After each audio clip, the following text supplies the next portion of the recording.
Welcome to Buddhist Philosophy, your sanctuary for timeless wisdom and spiritual growth. If you've ever felt overwhelmed by negativity, criticism, or external pressures, this video is for you. Imagine a life where no words, no actions, and no judgments disturb your inner peace. A life where you remain calm and unshaken, regardless of the chaos around you. Sounds impossible? It's not. The secret lies in mastering the art of emotional detachment, a core principle of Buddhist teachings. But let's challenge this idea. Should we really act as if nothing bothers us? Does emotional detachment mean apathy, or is it a form of deep wisdom? Today, we'll uncover the 8 profound Buddhist lessons that will not only help you navigate life's turbulence, but also transform the way you perceive struggles, success, and even failure. Before we dive in, make sure to like, share, and subscribe to our channel. Your support helps us continue sharing life-changing insights. Now, let's begin this journey to unshakable peace.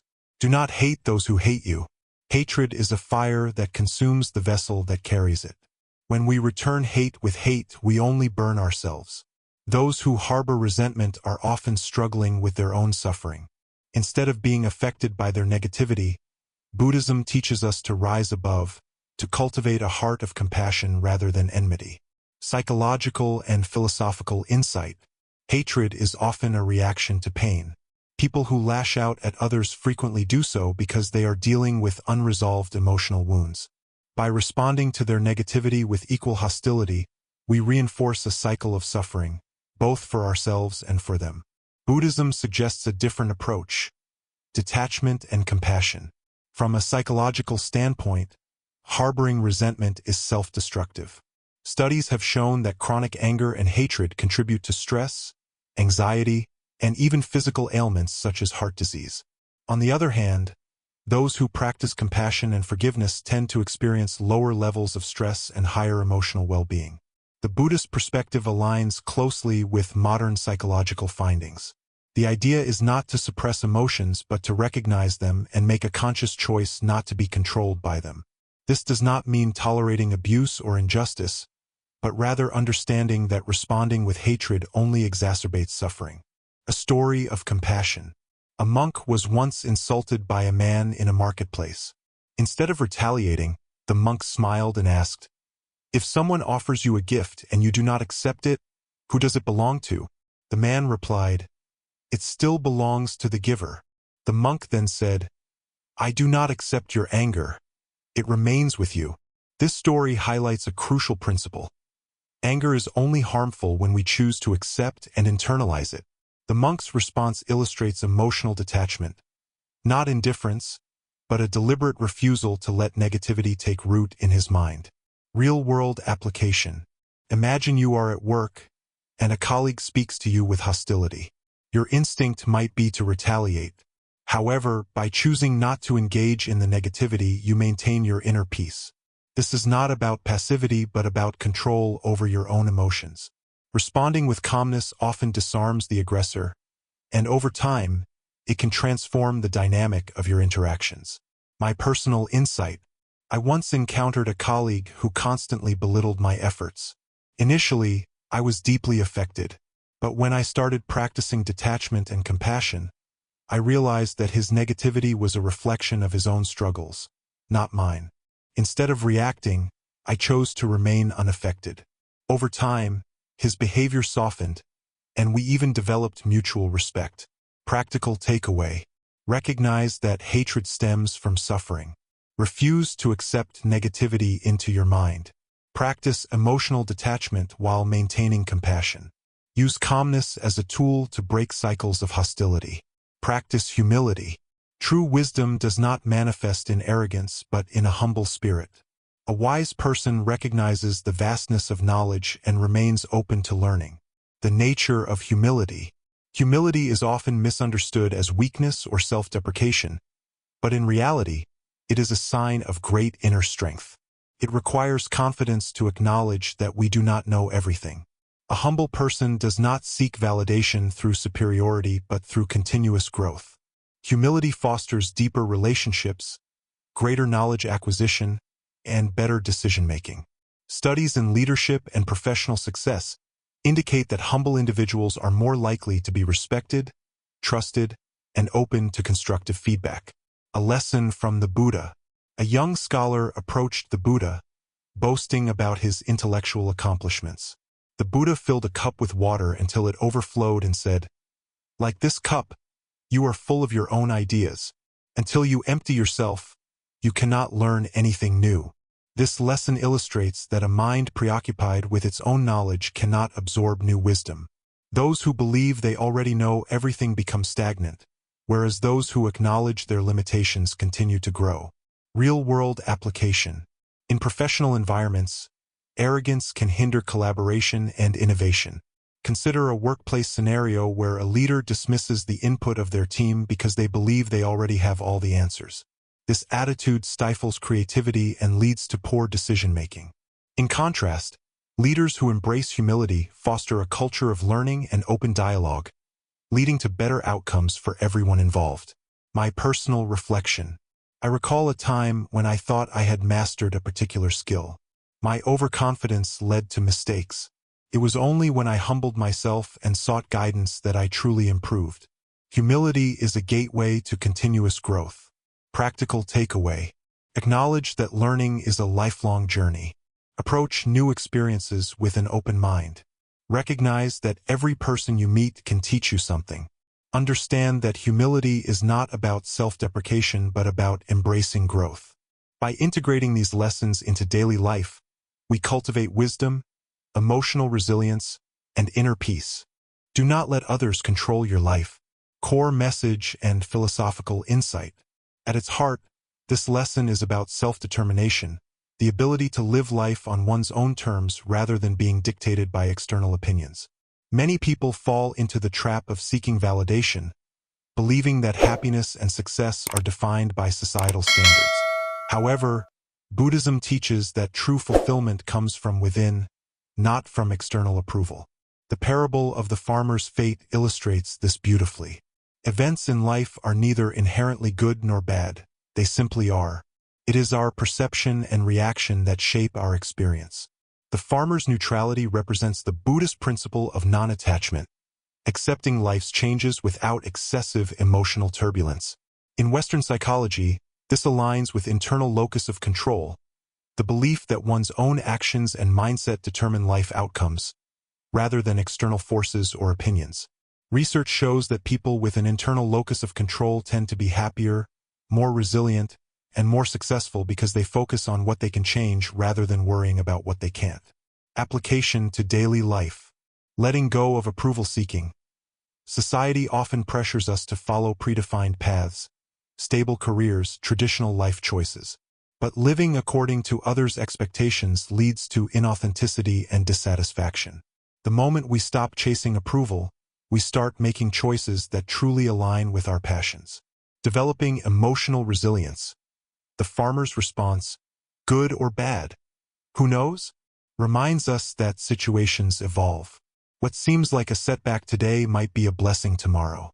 Practicing this mindset helps reduce stress, anxiety, and overreaction to temporary problems. Trusting the flow of life. Instead of labeling events as good or bad, we can observe without judgment. This allows us to handle life's ups and downs with grace and wisdom. Personal reflection and takeaway. Many of us have experienced the fear of making unconventional choices. In my case, I once hesitated to pursue a path that didn't fit the traditional mold. But when I stopped worrying about society's opinions, I found genuine fulfillment. Letting go of external validation was liberating. It allowed me to define success on my own terms. Listen twice as much as you speak. The power of listening and its spiritual meaning. This lesson highlights the transformative power of deep listening. In Buddhist teachings, listening is not just about hearing words. It's about understanding the emotions, struggles, and wisdom hidden beneath them. The Buddha's statement, "To understand everything is to forgive everything," reinforces this idea. True listening leads to empathy, connection, and conflict resolution. When we listen with an open heart, we recognize the humanity in others, their fears, their dreams, their suffering. This dissolves anger, misunderstanding, and prejudice. From a psychological perspective, active listening is crucial for strong relationships, leadership, and emotional intelligence. Studies show that effective listeners build deeper trust, resolve conflicts faster, and inspire cooperation. The ability to listen attentively is one of the most underrated yet powerful skills in both personal and professional life. Practical strategies to cultivate deep listening. Pause before responding. Often, we're so eager to speak that we don't truly absorb what's being said. A moment of silence allows for better understanding. Focus entirely on the speaker. Put away distractions. Make eye contact. Show genuine curiosity. Seek to understand, not just to respond. Many people listen only to prepare their reply, rather than to grasp the deeper meaning of what's being shared. My personal experience and lesson learned. There was a time when I frequently interrupted others, eager to inject my own viewpoint. But when I started practicing mindful listening, I realized how much I had been missing. Not only did I understand people better, but I also built stronger relationships and earned more respect. Listening is more than a passive act. It's a gift. When we truly listen, we validate others' experiences, ease their burdens, and create meaningful human connections. Accept the worst in life. Core message and Buddhist philosophy. At its core, this lesson teaches radical acceptance, the ability to embrace impermanence without fear. Most suffering doesn't come from events themselves, but from our resistance to them. The fear of losing something often hurts more than the actual loss. The broken teacup parable captures this beautifully. The Zen master understood that everything is temporary. Possessions, relationships, even life itself. By accepting loss before it happens, he freed himself from suffering.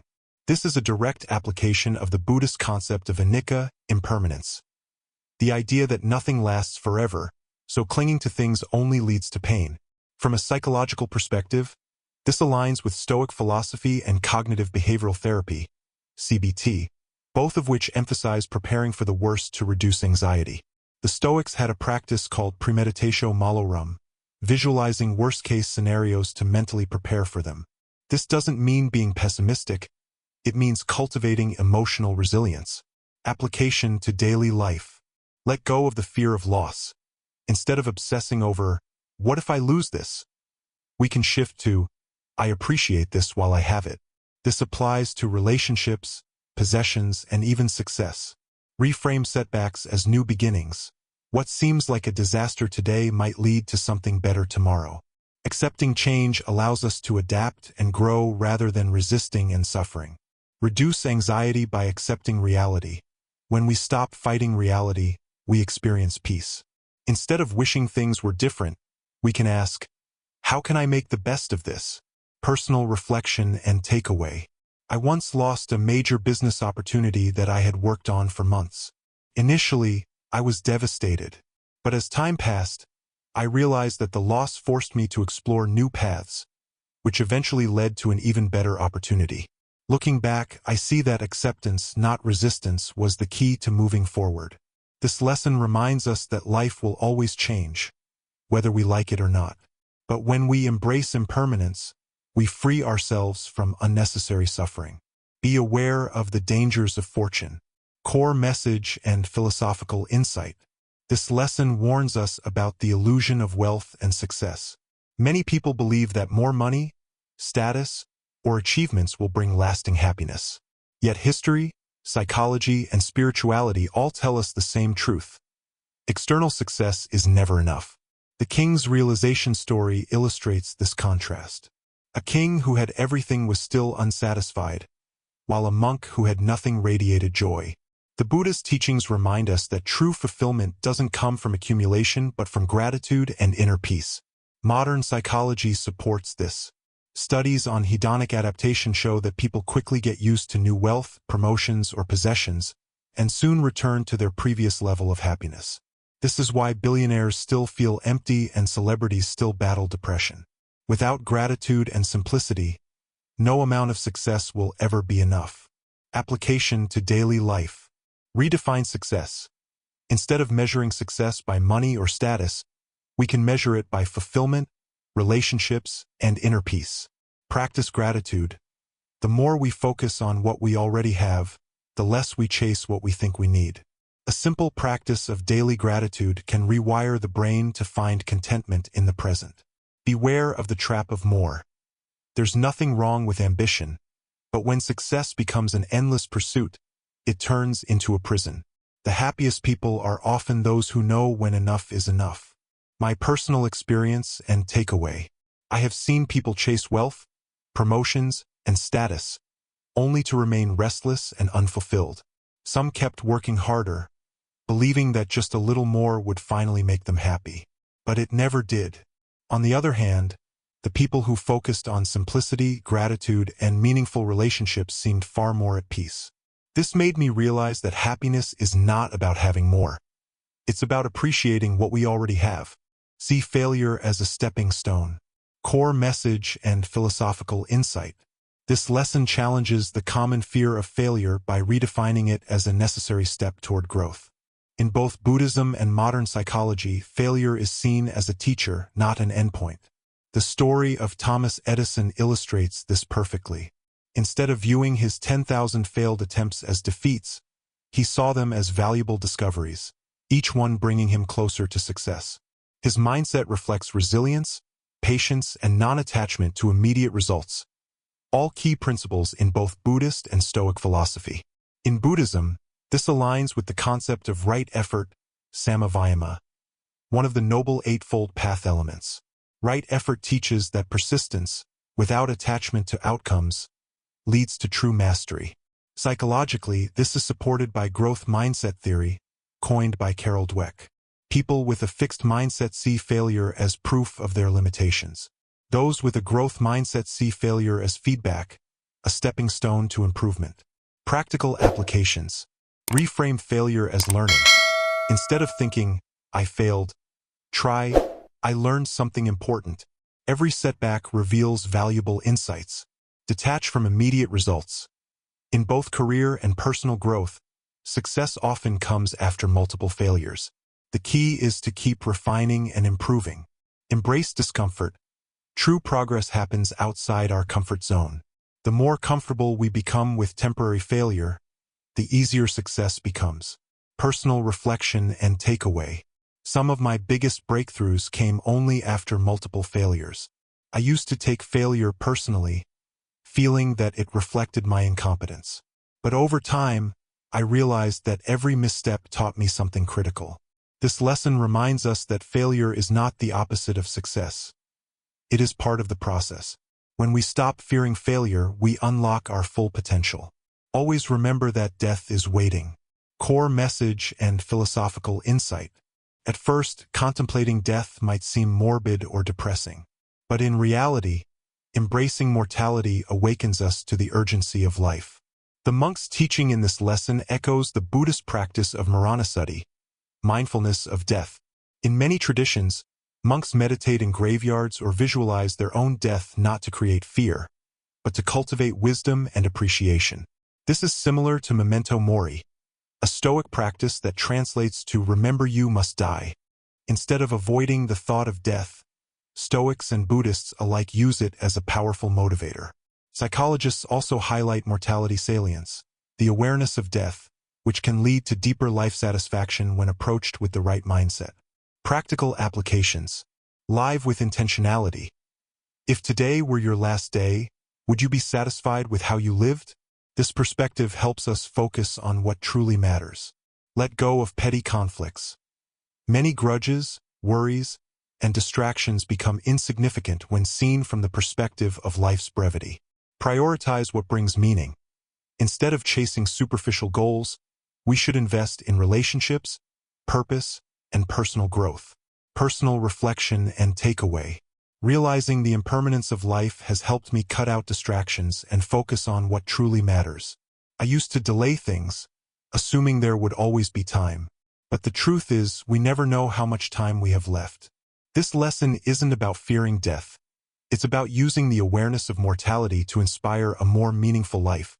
Through these 8 transformative lessons, we've explored the power of detachment, the strength in humility, and the wisdom in embracing life's impermanence. But knowledge alone is not enough. True peace comes from application. So, here's a challenge for you. Over the next week, pick just one lesson from today's video and apply it to your daily life. Observe how it shifts your mindset and emotional responses. Remember, peace is not found in escaping the world, but in mastering our reactions to it.